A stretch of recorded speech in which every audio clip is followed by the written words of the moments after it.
They call it the Holy Land, but few truly understand how much blood has been spilled on its soil. Why does one tiny nation stand at the center of every world conflict? Why does the world tremble when Israel moves? For thousands of years, empires have risen and fallen trying to control her. Babylon, Persia, Rome, even the modern superpowers. But Israel, small, surrounded, and scarred, refuses to die. But what if history's greatest disaster was actually history's most precise prediction? What if the unthinkable happened? A nation utterly wiped from the map, its people scattered to every dark corner of the globe, only to be reborn exactly where it died, using the same ancient tongue. For 2,000 years, empires laughed, critics mocked, but deep within the ancient scrolls, a timeline was ticking, a clock set for the final hour, and the prophecy for this nation, Israel, was not a story of a beginning, but a blueprint for the end. The Unbreakable Covenant. The story begins not with destruction, but with an unconditional oath. God swore by His own holiness to give Abraham's descendants three things: the land, a great seed, and the blessing that would flow to all nations. The power of this covenant lies in its unilateral nature. It depends entirely on the faithfulness of God, not the obedience of man. The renaming of Jacob to Israel sealed the destiny of tension, but also the destiny of persistence. The dual prophecy, scattering and language. The year is 70 AD. Rome, the iron fist of the world, crushed Jerusalem. The great temple was leveled. The people, the inheritors of the promise, were scattered to the four winds. Diaspora. This should have been the end. Yet history offers no parallel to a people stripped of their home, their government, and their common tongue, yet refusing to assimilate. Deuteronomy 28:64 warned of absolute global scattering. They missed that this curse was eternally bound to the impossible promise of regathering. But the miracle of return required more than land, it required a voice. For nearly 2,000 years, Hebrew was a dead language, a purely religious, liturgical tongue, spoken only in prayer. No nation in history has ever revived a dead language as the sole, official, spoken language of a modern state.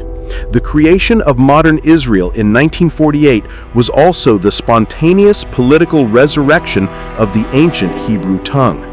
They didn't choose a new language like English or Yiddish. They reached back 3 millennia to the scroll of Isaiah. The prophet Zephaniah hints at this linguistic miracle, speaking of a time when God will restore to the people a pure language, that they may call on the name of the Lord. Zephaniah 3:9. The rebirth of Hebrew was the breath put back into the dry bones of Ezekiel's vision, not just the political body, but the soul and culture of the nation. The clerical fulfillment. The prophecies were not vague hopes, they were an itinerary. Listen to Jeremiah writing from Babylon. "Behold, I will gather them out of all countries wherever I have driven them, and will bring them again to this place." This was a global, supernatural call at the end of the age. Ezekiel 37, the Valley of Dry Bones. The bones, the whole house of Israel, were dead. Yet God promised sinews, flesh, and breath. The State of Israel, established in 1948, was that physical, political body reassembling. The world called it politics, the Bible called it destiny. And the land itself responded. Mark Twain saw a silent, mournful expanse in the 1860s, but Isaiah 35:1 said, "The wilderness and the solitary place shall be glad for them, and the desert shall rejoice and blossom as the rose." Today, Israel is a global leader in agricultural technology, a literal Garden of Eden sprung from the dust. The land was waiting for the people, proving the return was divinely orchestrated. The mystery of the grafted branches. Why the delay? The Apostle Paul in Romans 11 said, "A partial hardening fell upon Israel, so that the full number of the Gentiles has come in.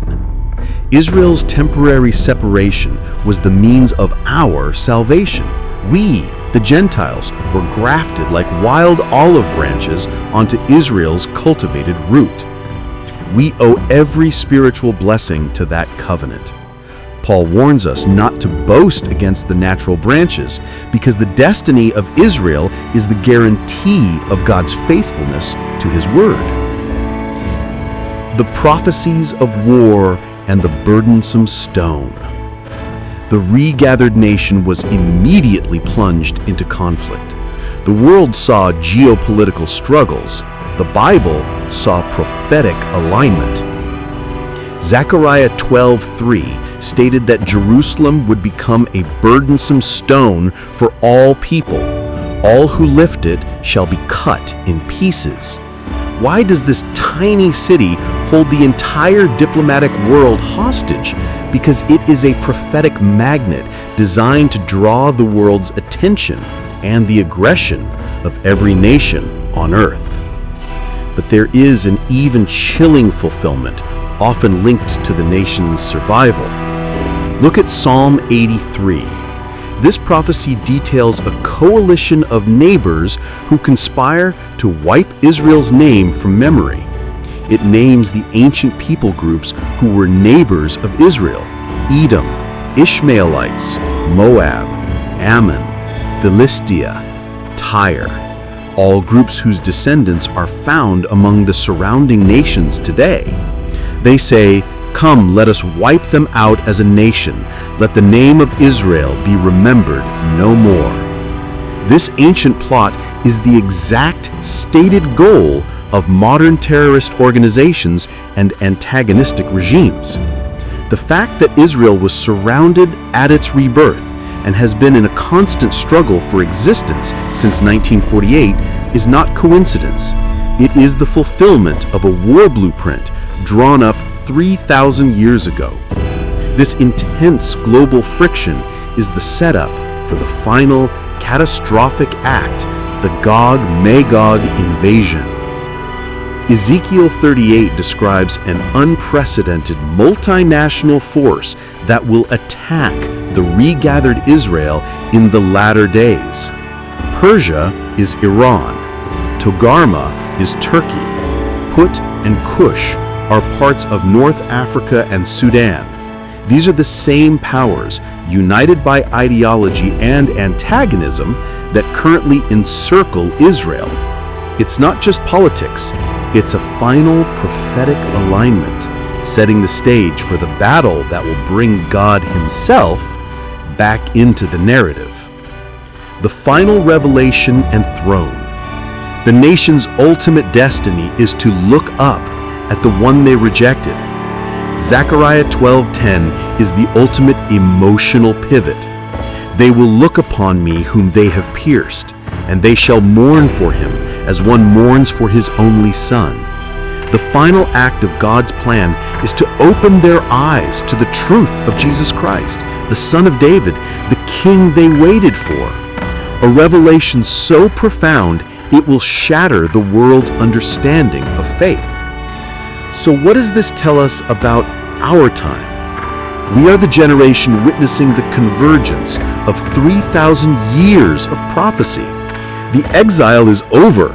The rebirth is complete. The encirclement is underway.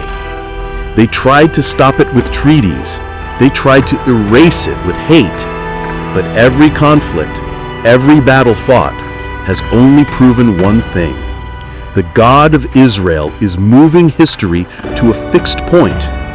Israel's destiny is to be God's unbreakable clock, permanent warning sign on history's horizon, crying out that the true king is coming.